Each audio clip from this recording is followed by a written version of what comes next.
Choisir son livret archétype, ok, mais lequel? Ils ont tous leurs particularités et ils ne conviennent pas forcément à la manière dont vous voulez jouer. Aujourd'hui, je vous apprends ce qu'il y a à savoir sur les 10 livrets de base. Bonjour et bon retour sur la chaîne, moi c'est Marine.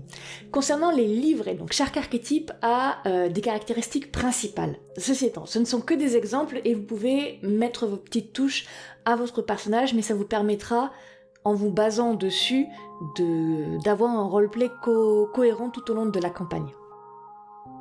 L'audacieux est fait pour les joueurs qui veulent incarner un personnage qui veut se créer une renommée. Son équilibre est basé sur les principes de loyauté contre assurance ou confiance en soi. On ne le juge pas à sa juste valeur et il souhaite le prouver. Il aime l'action, prendre des risques, attirer l'attention et valorise l'initiative par rapport à la prudence. Attention cependant à ne pas prendre des risques inconsidérés tout au long de la campagne qui mettent constamment le groupe en danger. Ainsi qu'ignorer les plans pour foncer dans l'action, détournant ainsi le jeu pour suivre vos propres envies. Vous l'aurez compris avec les images, Bolin et Sokka sont des exemples de personnages audacieux dans les séries originales.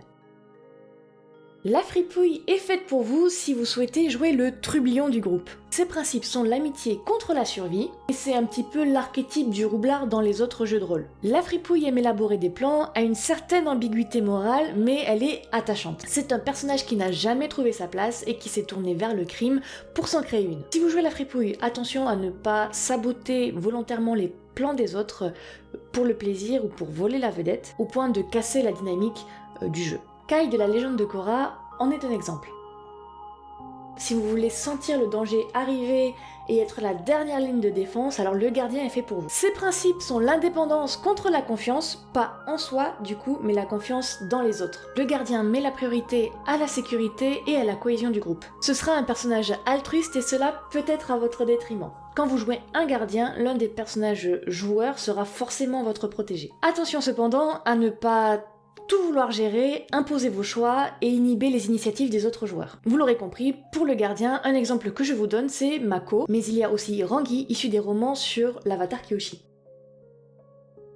Pour lutter contre un héritage qui semble vouloir vous attirer vers votre chute, vous jouerez l'héritier. Les principes de l'héritier sont la tradition contre le progrès. Vous pourrez explorer les conflits familiaux et intergénérationnels, vous aurez des responsabilités lourdes, très probablement, et un héritage sinistre. En gros, vous aurez le choix d'honorer votre passé ou de créer votre propre voie. Attention à ne pas faire que cavalier seul et négliger les enjeux collectifs. De plus, veillez à ne pas refuser de travailler en groupe et de mettre seulement en avant votre conflit interne. Zuko à partir de la saison 3 et Asami de la légende de Korra sont les exemples d'héritiers qui ont des parents qui sont plutôt traumatisants. Voilà.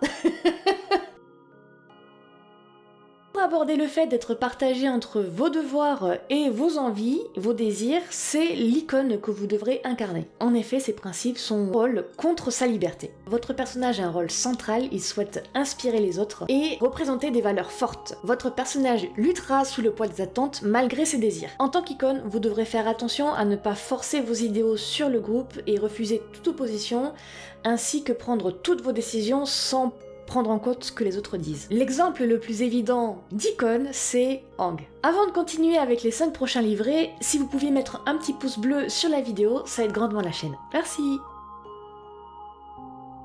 Si vous souhaitez jouer un personnage qui répand l'espoir autour de lui, alors l'idéaliste est fait pour vous. Ses principes sont le pardon contre l'action. Votre personnage sera motivé par un grand idéal ou une noble cause. Il souhaitera résoudre les injustices et aura vécu une terrible catastrophe dans son passé et souhaitera éviter cela aux autres. L'idéaliste s'efforce de conserver l'espoir et la conviction qu'il y a du bon dans chacun. Les choses auxquelles vous devrez faire attention seront de refuser toute nuance, d'avoir une vision un peu en noir et blanc, ce qui peut ralentir l'histoire. Faites aussi attention à ne pas juger constamment les autres personnages, cela peut impacter les autres joueurs. L'exemple le plus frappant d'idéaliste, c'est Katara.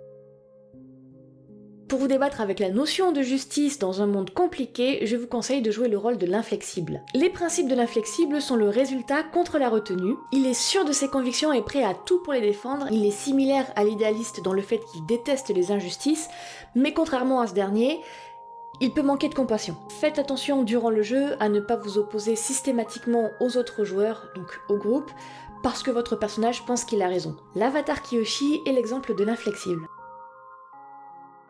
Si vous souhaitez jouer un personnage qui s'interroge sur l'usage de la violence, qui peut aider ou aggraver les choses, alors c'est le marteau que vous devrez jouer. Alors ces principes sont la force contre la délicatesse. Le marteau aime résoudre les problèmes de façon physique ou directe. En gros, c'est un petit peu l'archétype de frapper et ensuite poser les questions. Attention pendant le jeu à ne pas réduire toutes les situations à des altercations et par conséquent mettre en danger le jeu ou les personnages par manque de réflexion. Cora est l'exemple le plus marquant de marteau, particulièrement dans la saison 1.